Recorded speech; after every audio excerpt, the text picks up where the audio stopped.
在崇礼吧训练了1个多月了，这次是过来参加2024至2025全国高山滑雪锦标赛。到崇礼这段时间吧，在这里训练感受非常好。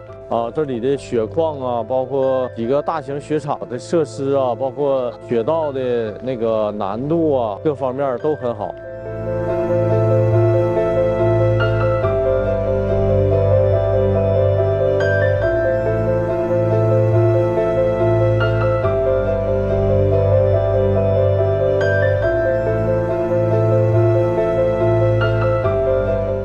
作为这个滑雪行业的从业者呢，我明显的感觉到这个雪季越来越多的朋友喜欢上了这项运动，也有越来越多的朋友了解了这项运动。包括我们今年夏季的时候，还专门去学习了雪板保养维护的这个专业知识，还考了证书，就是为了更好的服务我们全国各地来崇礼的雪友，让所有来崇礼滑雪的朋友们有一个更好的体验。